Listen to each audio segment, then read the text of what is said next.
Do I have the right to start my own business? And that for me is the key. It's the belief hurdle that is, and you'll learn it as you start your journey. It's that sense of self-worth and that confidence in your own ability that is the biggest thing holding 99% of entrepreneur or potential entrepreneurs back.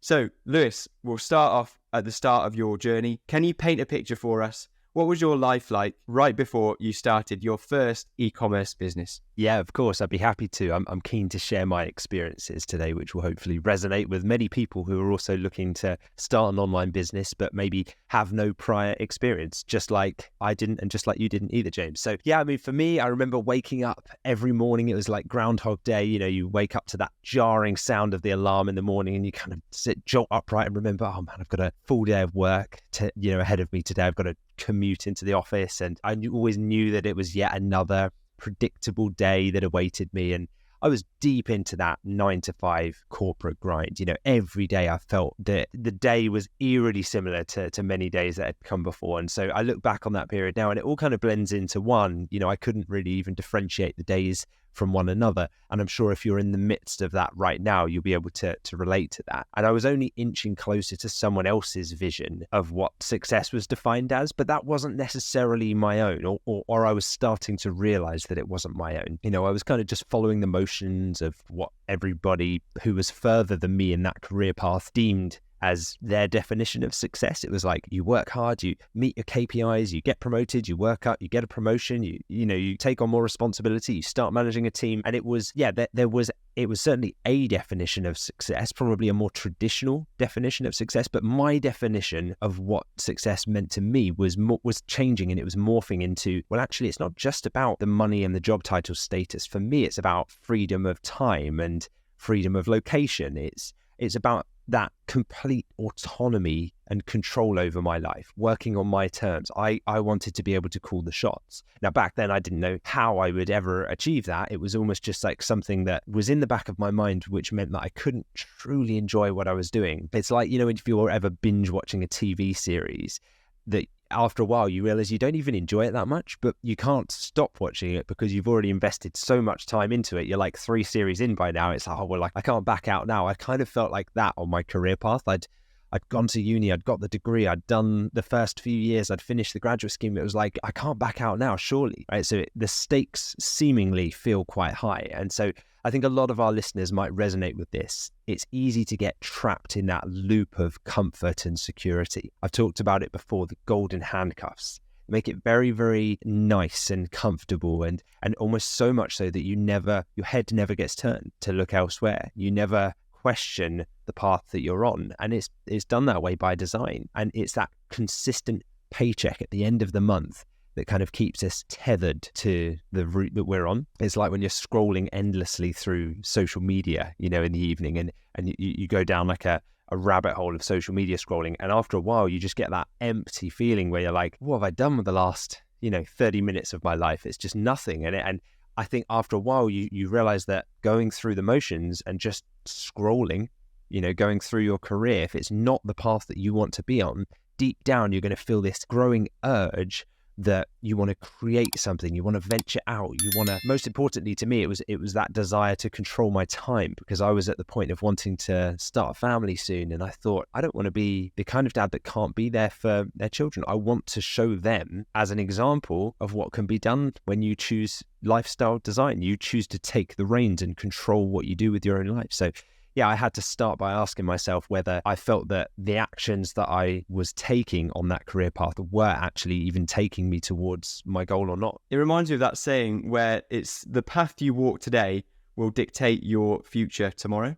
And so you've got to think about where you're going. And I certainly resonate with that story, Lewis. You painted a perfect picture there of being in that 9 to 5, but something in the back of your mind is telling you that this isn't where you want to be long term. And it just nags at you and you can't quite enjoy your full-time job because you know there's more out there. So it's quite clear that there was a craving, there was something in you that was looking to get away from that 9 to 5 job. So would you say that there was a pivotal moment for you that made you leave your job and shift away from that in towards your first e-commerce business? Yeah, for some people, I think there's build up, this crescendo of like high tension, and then, some dramatic event occurs and it's the final straw that breaks the camel's back. For me, it wasn't like that. It was more of a pull rather than a push, I think, that initially triggered it for me. I was actually out for a meeting with a colleague one day, and we were meeting in this hotel in East London just for a coffee and to kind of go through some numbers or statistics or something. And it was one of these trendy kind of hotels where people like work in the lobby. And I remember walking in and seeing all these entrepreneurs in their like hoodies and working with their MacBooks, and they had their cool oat milk flat whites, and they were cool entrepreneurs. And I just thought, I don't know, I looked at them initially and just thought, well, that's cool. That it's like a Tuesday afternoon or something, and they're just sitting there working and chatting and seemingly having fun, very relaxed, very low stress. And I remember the colleague that I was with said, look at those guys, have you ever considered starting a business or running your own business? And she said, I'd always seen you actually as the entrepreneur type. Have you ever considered the startup world? And it was funny. It was the first time anyone had ever said it to me in those terms. People had already said I was quite entrepreneurial and, I could see you running a business one day, but not in the sense of like a serious conversation at work, someone almost like enabling me and saying, it seems like you would be good at that. And I thought it really stuck with me. And it's funny because I thought the internal dialogue, and people again hopefully can relate to this, is if when someone first tells you that, you think, really? Could I? Like, what made them say that about me? What traits do I have that make me a potentially good entrepreneur? Like, do I have the right to be an entrepreneur? Do I have the right to start my own business? And that for me is the key. It's the belief hurdle that is, and you'll learn that as you start your journey. It's that sense of self-worth and that confidence in your own ability that is the biggest thing holding 99% of entrepreneur or potential entrepreneurs back. I went home that night and I Googled, how do you start a business? Like what are good businesses to start? And I saw an audiobook advertised on Audible, and it was The 4-Hour Workweek by Tim Ferriss. And so I binged, listened to that and read that for the next few days. And that was extremely eye-opening as a book and a concept. And it made me realize that other people are able to live life on their own terms. And so when you kind of hear the stories of people in that book, and he mentions dropshipping as a perfect business model for location independence, lifestyle design, I realized that, I needed to acknowledge that there are other paths here available, and that was breaking my former belief, because everybody I was surrounded by in my job, my life, was on their career path, on their trajectory, surrounded by their colleagues. And it becomes kind of like an echo chamber of self-fulfilling prophecies, right? It's like, well, of course, if you're surrounded by people like that, you're never going to question outside of it. You're just going to be told, hey, this would be the promotion to go for, or this would be the move to make, or because they're thinking within the confines of the industry or the company that they're in. But that, I think, is the hardest bit. It's like a self-imposed limitation looking back on it now. And I think there's a story that illustrates this perfectly. So if you imagine an elephant in a circus, right, a young elephant, and it's tethered to a wooden stick as a baby. It's a very cruel circus, by the way. And as the elephant grows, it becomes strong enough to break free from the wooden stake that it's tied to, but it never tries.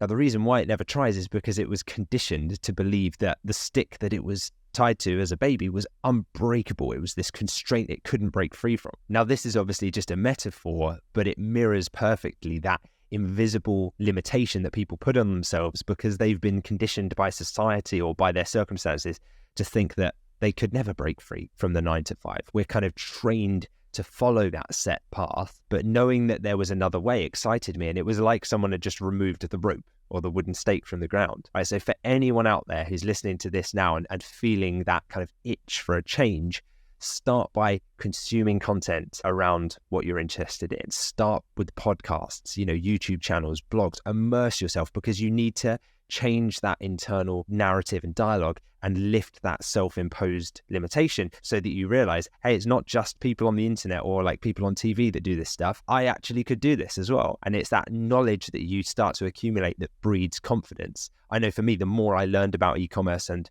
the opportunities that it presented, the more excited I got and the more I felt empowered to eventually take that leap. Yeah, I used to think that consuming lots of knowledge and podcasts and books out there was passive and that it wouldn't make a difference.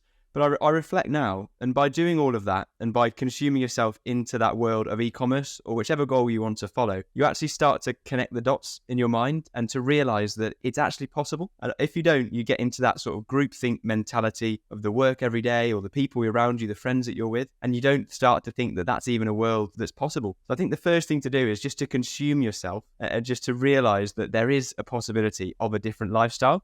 And from that, the dots start to connect. My story is very similar to yours, Lewis. So I also started in a 9-to-5 job, and I had that in the back of my mind, niggling at me, knowing that there was more out there.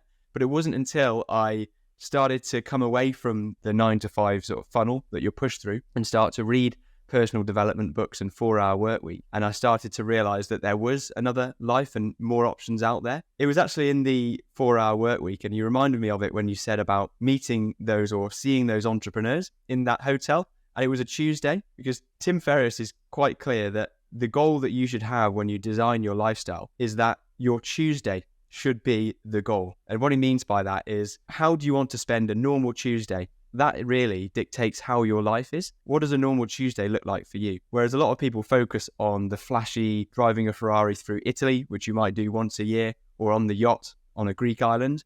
Instead of that, how does your normal Tuesday look? And that's really that sort of an idea, and that shows you what your life is as a whole. So I got hooked on that, and that gave me, and it sounds like similar to you, it gave you that idea that there's something else out there to go after.